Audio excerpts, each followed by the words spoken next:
बहुत कॉमन होते हुए भी बहुत ही अनकॉमन है for discussion, for rehabilitation. Physiotherapy में रिहेबिलिटेशन का बहुत इम्पोर्टेंस है, और जब बात रिहेबिलिटेशन की आती है तो हम एक ऐसे डिफॉर्मिटी की बात करते हैं, डिजीज़ नहीं। सेरेब्रल पैल्सी कोई डिजीज़ नहीं है। CP is not a disease, it is developing brain default, जिसकी वजह से मूवमेंट और पोस्चर बच्चों में कॉमनली इफ़ेक्ट करता है। They are non progressive lesion. तो CP को डिज़ीज़ समझना या मानना बिल्कुल छोड़ दें। CP का डिस्कशन होना चाहिए, CP पे बात होनी चाहिए, और CP का क्योर करने के लिए जो हमारे लाइफस्टाइल है ये सब पे इफ़ेक्ट करता है। ये कुछ एक्सरसाइजेज हैं जिसको फिजियोथेरेपी रिहेबिलिटेशन के द्वारा हम आपकी हेल्प करेंगे, आपके बच्चे को नॉर्मल बच्चे के बराबर उसकी ग्रो करने में। यही रोल होता है फिजियोथेरेपी रिहेबिलिटेशन का। सेरेब्रल पैल्सी हो या इस तरह की किसी भी ब्रेन डिजीज़ में हो, हम आपकी हेल्प करेंगे। हम आपको जो है गाइड करेंगे कि ये एक्सरसाइजेज हम आपको करके दिखाएंगे इन सारे गैजेट्स के द्वारा। उसके बाद वो आपको अपने घर पे अपने बच्चे के लिए करते रहना है। अगर आप लगातार रिहेबिलिटेशन करा रहे हैं अपने बच्चे का, तो आपके बच्चों की क्योर होने की चांसेस बहुत सारी चीज़ों में बढ़ जाएगी। अब डिस्कशन हम करेंगे इन सब चीज़ों के बारे में कि हम कैसे आप जब हमसे मिलोगे, आप हमारे सेंटर पे आओगे, आप हमारे रिहेबिलिटेशन सेंटर पे हमसे डिस्कस करोगे अबाउट योर चाइल्ड, तो हम आपको ये बताएंगे कि ये जो है, एक तो सबसे पहले भी ये कोई बीमारी नहीं है। आप इस चीज़ को अपने दिल दिमाग से निकाल दें कि ये कोई बीमारी है और ये क्योर है, इसका क्योर है। आपका बच्चा कम से कम अपना एक्टिव डेली लिविंग एक्टिविटीज़ जितनी भी हैं वो करने लगेगा। वी मेक श्योर कि रिहेबिलिटेशन से आपका बच्चा अपनी चीज़ें जो अपनी उसकी डेली लिविंग की जो चीज़ें हैं, बाथिंग, चेंजिंग क्लोथ्स और उसकी बाकी स्पीच डिले, सारी चीज़ों पे हम अपने रिहेबिलिटेशन सेंटर पे या फिजियोथेरेपी के द्वारा आपकी हेल्प करेंगे। कुछ चीज़ें आपकी जो है डेली रूटीन में होती हैं, लेकिन आपको उस बच्चे के लिए उस डेली रूटीन में थोड़ी चीज़ें बढ़ानी पड़ेंगी। आपको उसकी जो है पोस्चर पे ध्यान देना पड़ेगा, उसकी स्लीपिंग हैबिट्स पे ध्यान देना पड़ेगा, उसकी स्पीच डिले पे ध्यान देना पड़ेगा। और अब आप ये सोचो कि मेरे साथ क्यों हुआ, तो अब जो औरतें प्रेग्नेंट हैं उन पे भी हम बात करेंगे। प्लीज़ आप जो औरतें प्रेग्नेंट हैं वो इस चीज़ का ध्यान दें।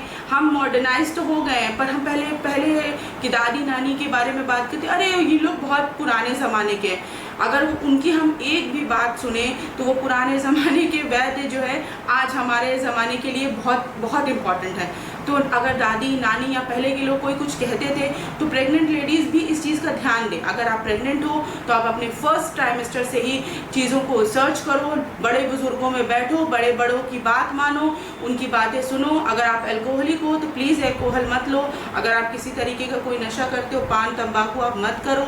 अगर वो आपको ये बताती है बेटा सर ढक के रखो, तो उसका भी एक साइंटिफिक रीज़न है, तो आप उस चीज़ पे ध्यान दो। अगर आपके बड़े कुछ कहते हैं, आप मॉडर्नाइज होते जा रहे हैं हम, पर हम अपनी पुरानी चीज़ों को भूलते जा रहे हैं। और इसका सबसे जो ब्रेन पैरालिसिस होता है, उसका सबसे पहला असर जो होता है वो माँ के पेट से ही बच्चे को होता है। ड्यूरिंग डिलीवरी तो एक होती है एक वजह, पर एक ड्यूरिंग प्रेगनेंसी सबसे बड़ी होती है।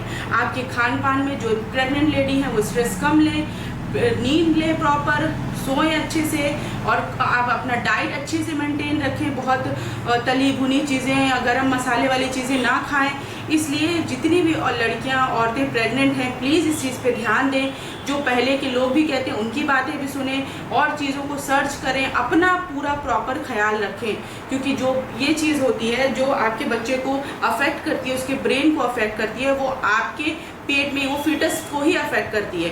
तो इसलिए आपको इस चीज़ पे पूरा ध्यान देना है। जब से आप प्रेग्नेंट हो रहे हो, जब से आपने कंसीव किया है, ड्यूरिंग आपकी डिलीवरी, आप हर चीज़ पे अपने आप से ही आप इनिशिएटिव लो। आप जो है चीज़ों को समझो, पढ़ो, चीज़ों के बारे में अच्छी अच्छी बुक्स पढ़ो, जिन चीज़ों से आपको हैप्पीनेस मिलती है। आपका स्ट्रेस, आपका टेंशन आपके जो है चीज़ों को और बुरा करेगा। आपके बच्चे के ब्रेन को ऑक्सीजन कम मिलेगा, और जिससे उसके ब्रेन पैरालिसिस होने के चांसेस ज़्यादा हैं।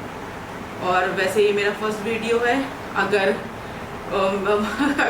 कोई प्रॉब्लम हुई हो तो प्लीज़ जो है प्लीज़ डिस्कस करें, कमेंट करें, बताएं मुझे कि आप इस चीज़ पे बात करें। और अगर आप कुछ और भी जानना चाहते हैं फिजियोथेरेपी, रिहैबिलिटेशन या फिजियोथेरेपी के बारे में, आई एम ट्रेन फ्रॉम चेतना, तो आप जो है मुझसे प्लीज़ डिस्कस करो सीपी के बारे में, ब्रेन पैरालिसिस के बारे में, या इस तरह की और कोई भी बच्चों की डिजीज़ के बारे में, फिजियोथेरेपी के बारे में प्लीज़ आप मुझे बताओ कि आप इस पर बात करिए, इस पर बात करिए दीदी।